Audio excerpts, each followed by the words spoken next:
Então, voltando, a gente está trabalhando com síntese sonora, a gente está trabalhando com o primeiro tipo básico, que é a síntese aditiva. A gente está somando osciladores.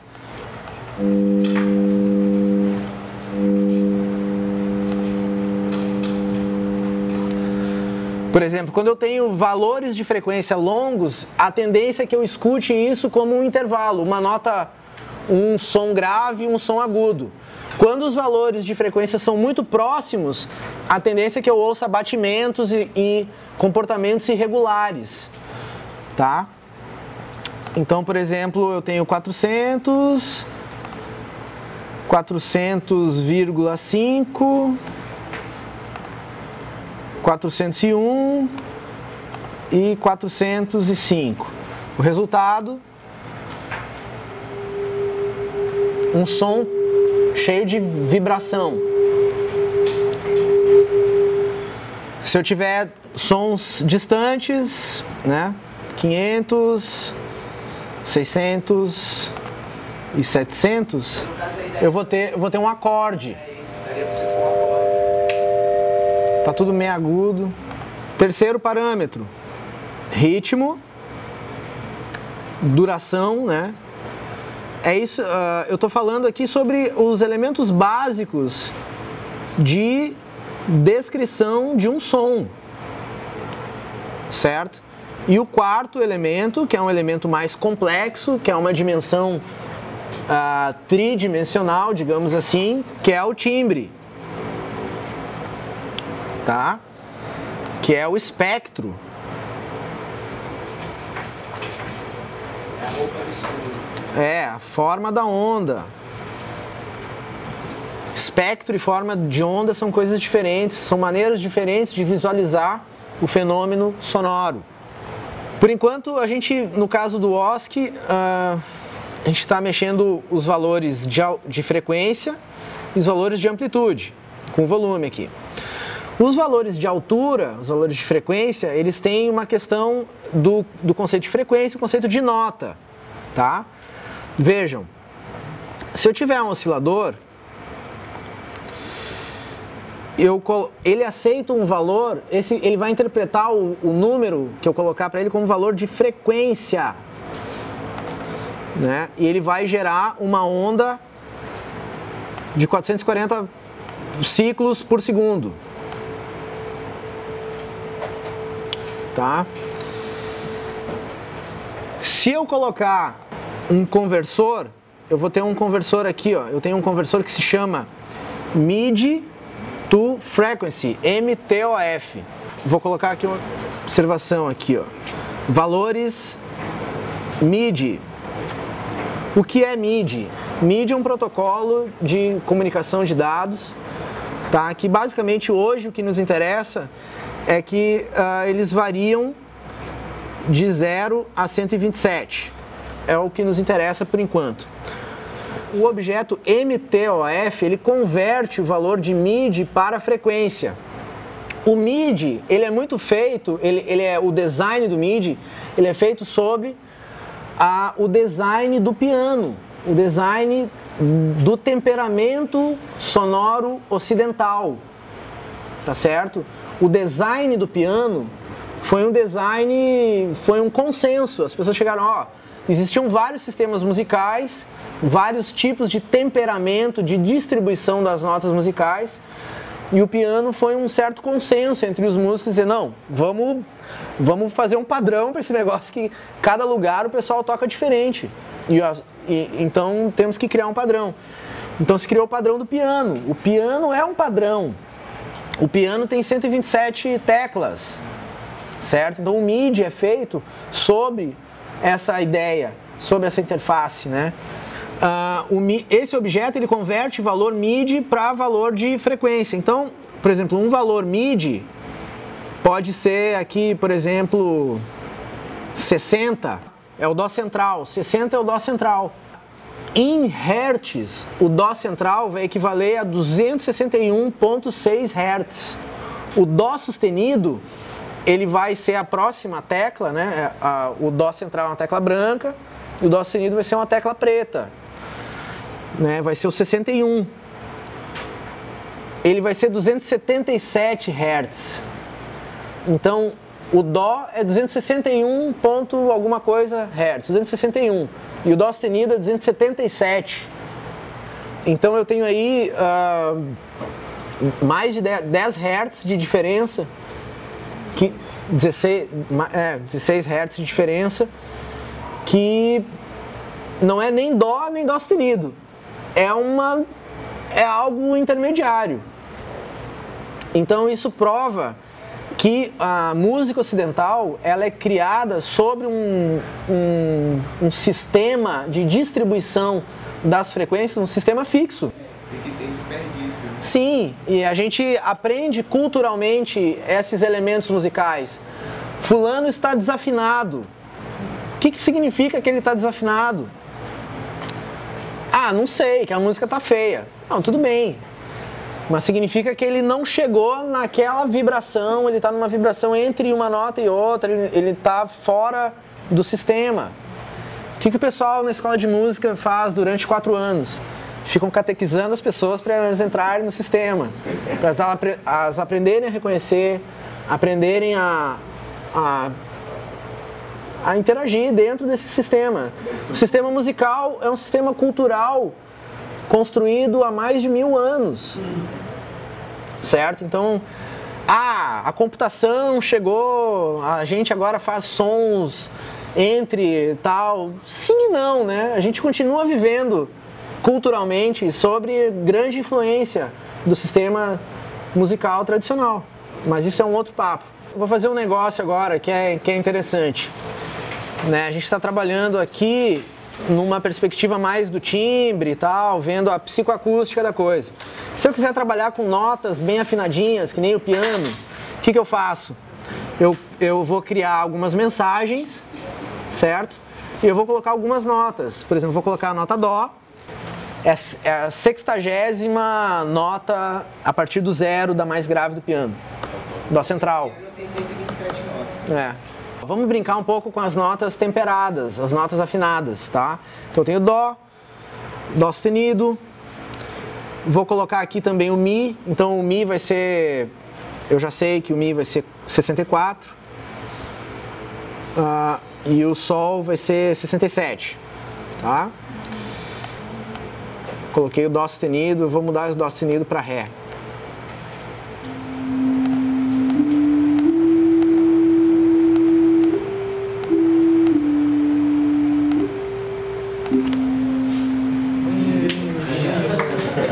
Tá? Então, você trabalha com o sistema temperado de uma maneira certinha, ou você pode fazer desvios nele, por exemplo.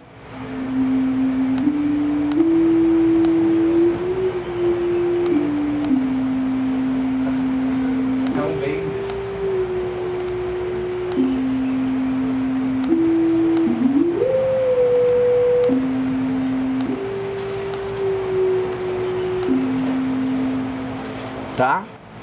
Então a gente tem essa flexibilidade de operação. Então a altura, tá claro, eu tenho valores MIDI, né? Então aqui eu tenho valores MIDI de frequência, que são diferentes. E eles coabitam o mesmo espaço. Tá? Esse objeto ele faz a conversão. Tá? Vou botar aqui conversão.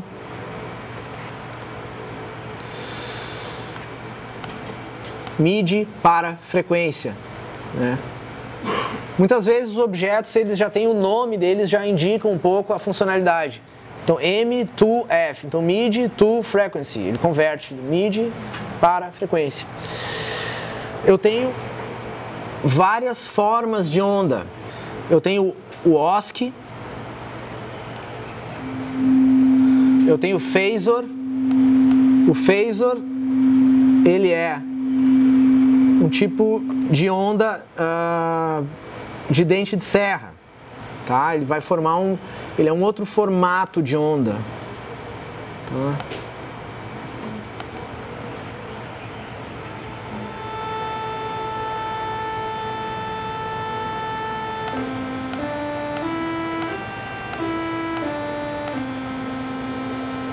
Completamente diferente, tá?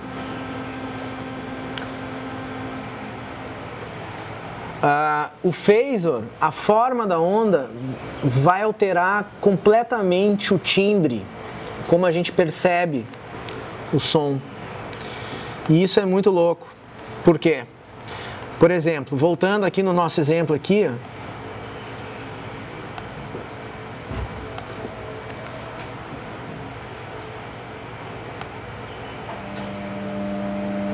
aqui eu tenho só OSC, senoidais. Vou fazer aquele experimento.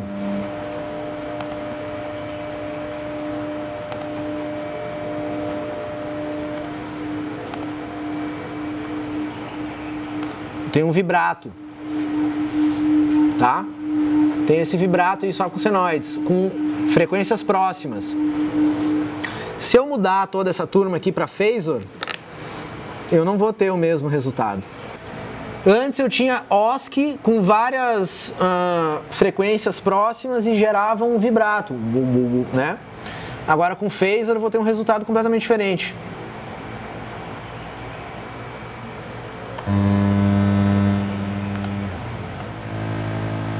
Phasor é muito bom para fazer baixos. Porque porque a forma triangular, ela forma um som áspero, mas no grave fica bem sólido. Ela sempre tá subindo, né? É.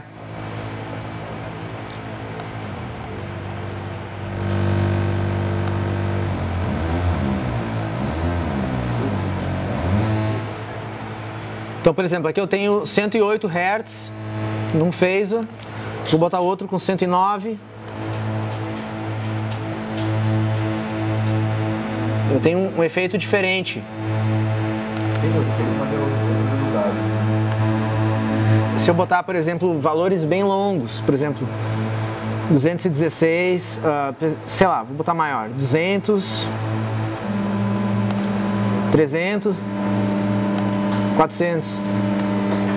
Aqui eu tenho um acorde, tem vários sons, eu percebo que tem um som mais grave.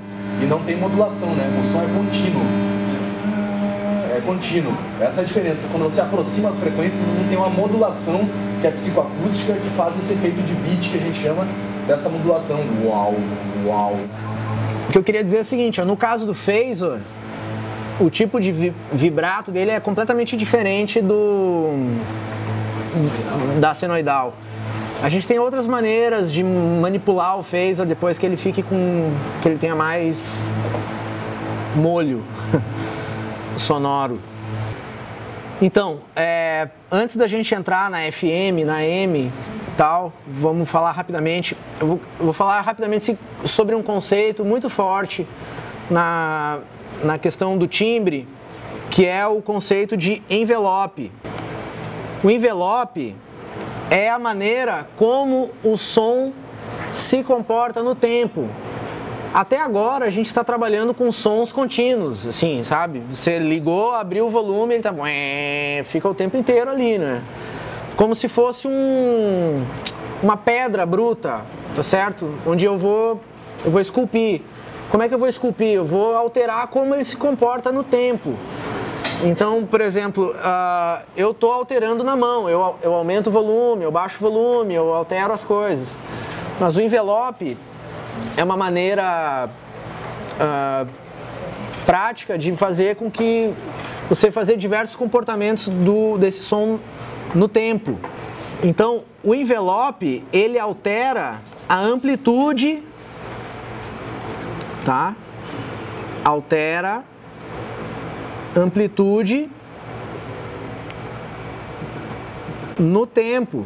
Essa alteração da amplitude vai estar diretamente relacionada ao timbre resultante, ao timbre que eu tenho resultante. tá? Porque o timbre ele é um composto de tudo, né? Eu vou falar um pouco melhor do timbre também. Então, o principal objeto com que eu controlo o envelope, com que eu faço o envelope, é um objeto que se chama VLine Tool, tá? É um objeto que faz envelopes. Ele é um objeto um pouquinho complexo. Eu vou usar primeiro o line. O line é um pouco mais simples. O line, ele gera uma linha. É isso que ele faz, ele gera uma linha, tá? Primeiro eu vou usar um line normal, não line tool, tá? Vou falar um pouco sobre as diferenças do line normal e line tool. Existem esses dois objetos. O line, ele tem uma sintaxe que é o seguinte, ó, ele recebe uma mensagem e essa mensagem, ela tem dois elementos. O número o qual eu quero chegar, então digamos aqui o valor 100 ou valor 1, e o tempo que eu quero levar, que o objeto vai levar para percorrer todos os passos até chegar nesse valor. Então, por exemplo, se eu botar aqui 1000, eu vou dizer que ele vai levar 1 segundo para chegar em 1. Por padrão, esse objeto, ele internamente ele guarda o valor 0. Ele guarda o valor 0. Ele já sai com o valor 0 até o valor 1. Tá? Vou criar aqui um negócio aqui só para a gente visualizar.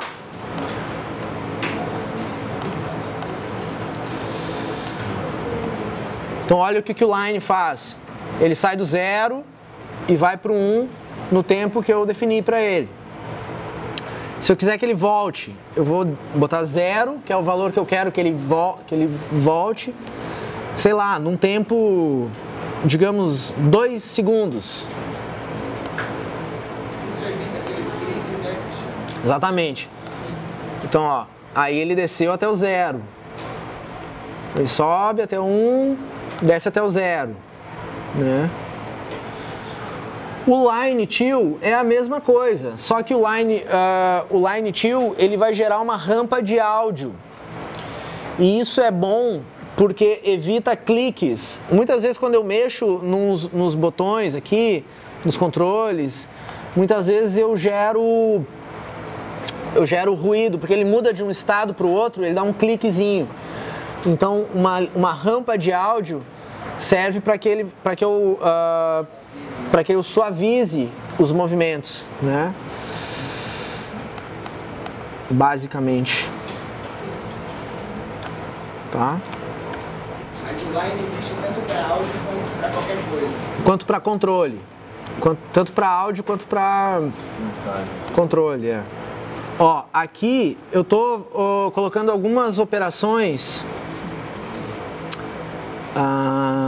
Né? O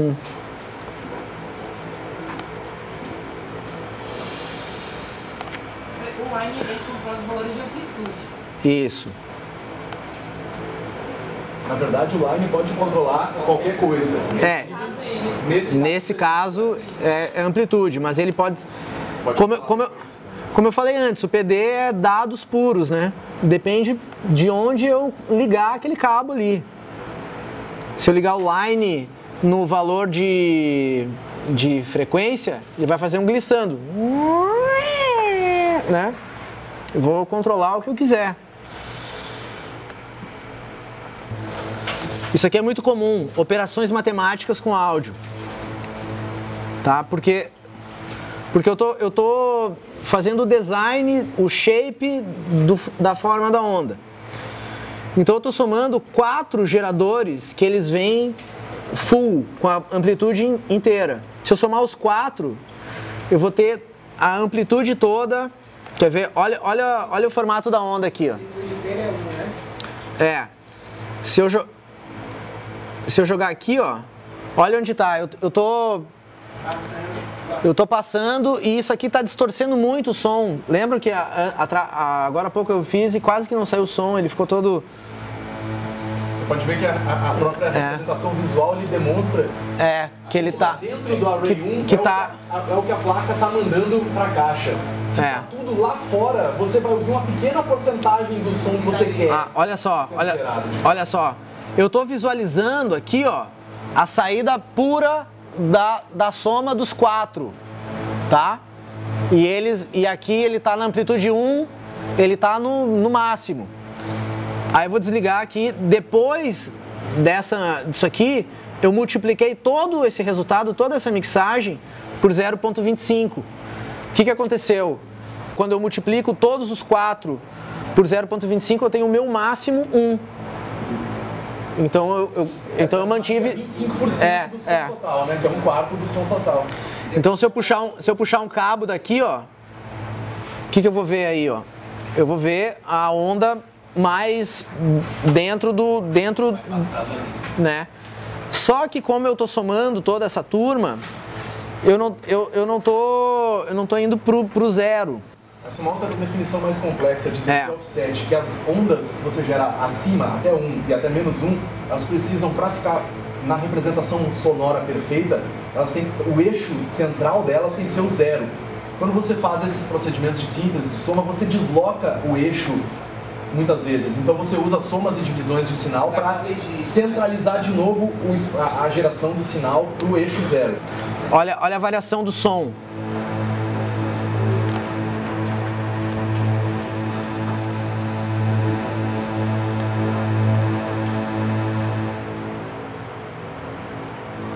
Ó, agora eu tô diminuindo áudio 1.7, tô diminuindo muito.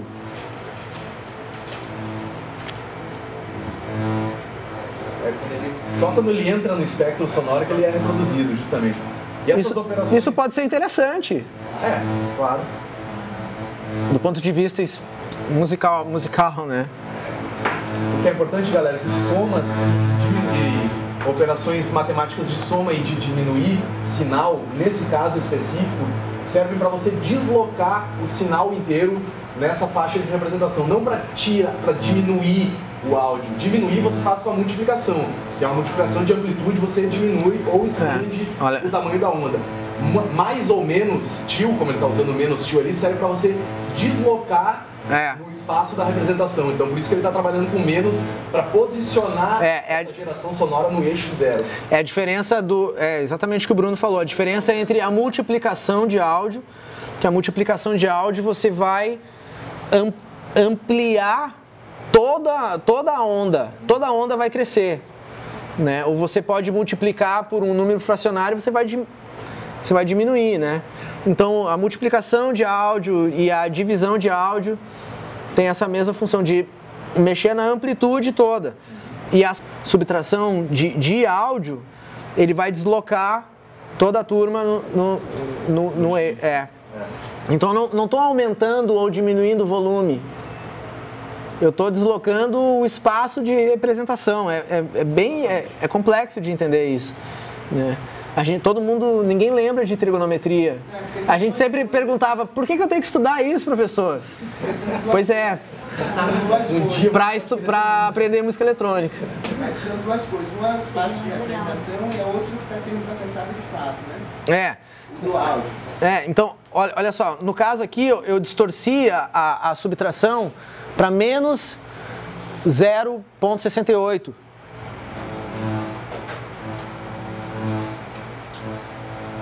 Pode ser interessante para mim em algum uso, mas é muito importante essa manipulação da forma da onda, de ter esse controle minucioso.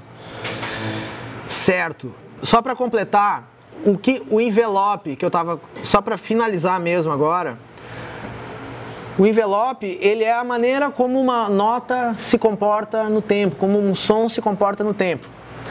Então, por exemplo, eu vou fazer aqui um envelope típico, sei lá, de um instrumento de corda, um violão. Como é que o violão funciona? Eu tenho um ataque quando eu belisco a corda, certo? Então o ataque ele é rápido e muito intenso. e um decaimento rápido, porque o violão ele não tem muita sustentação, é tom, né? É isso, uma nota de violão. Então ele tem um ataque rápido, um decaimento rápido e uma sustentação do som. Tem um decay maior, exatamente. Então ele tem uma sustentação um pouquinho, só que a sustentação já é num volume bem mais baixo do que o volume do ataque. Concordam? Então o envelope é o comportamento físico dos sons no tempo, o comportamento do volume no tempo. Então, por exemplo, o meu ataque eu vou ir até 1 muito rápido, digamos 50 milissegundos, tá? Depois eu vou para um volume bem mais baixo, tipo 0.3, que ele vai demorar mais ou menos uns 500 milissegundos para chegar lá. E depois ele vai para o zero, a nota vai acabar, ela vai se extinguir. Depois de em mais ou menos uns 100 milissegundos, tá? Então eu tenho 3 fases, eu tenho o ataque, a sustentação e o decaimento, tá? Muitos envelopes têm 4 fases e tal. Tem alguns envelopes que podem ter mais fases. Vou fazer um envelope simples de 3 fases. Ele ataca, sustenta e depois cai, tá? Então, como é que eu vou fazer isso automaticamente? Né? Então eu preciso agendar essas fases no tempo, tá? Então para isso eu tenho um objeto que se chama delay. Tenho um pedaço de código que está encapsulado aqui dentro. E o meu código fica muito mais legível. Eu boto o olho, beleza, tem 3 estágios, uma rampa que sobe, uma rampa que desce, uma rampa que desce mais. E esse delay que você colocou do lado de fora dispara no tempo? Exatamente, porque ele entra no inlet, né? Se eu botar um inlet aqui, ó, se eu botar o subpatch aqui, se eu clicar aqui, eu vou ver que ele vai acender aqui, ó.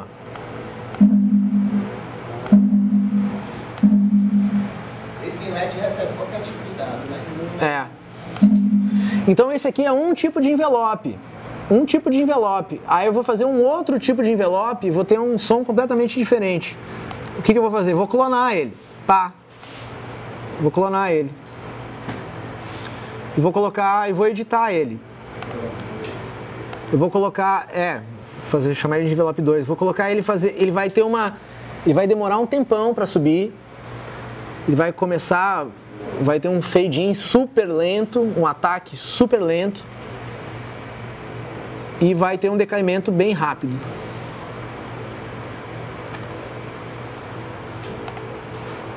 Tá? Mudar os delays, né? Senão vai adiantar. Tem que mudar os delays. Rapidinho.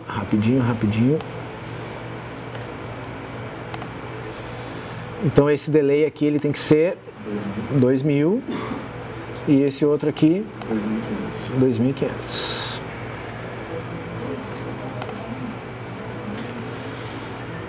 Então esse envelope é assim. Esse outro vai ser assim, ó. Então tem essa coreografia também assim. E esse outro é diferente. Então, gente, a última coisa que eu vou falar, eu prometo, a última coisa. Se você abrir o PD, você vai aqui em ajuda, né? Você pede ajuda. Aí tem um navegador de ajuda. Aqui a parte de áudio, muita coisa de áudio, tá? Por exemplo, amanhã a gente vai começar aqui já pela frequência de modulação. Então isso aqui é um tutorial, ó, que você mexe.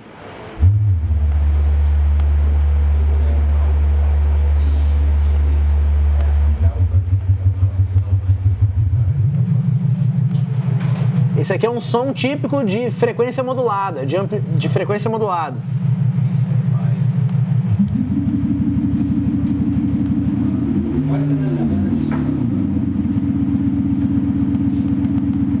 Basicamente é isso.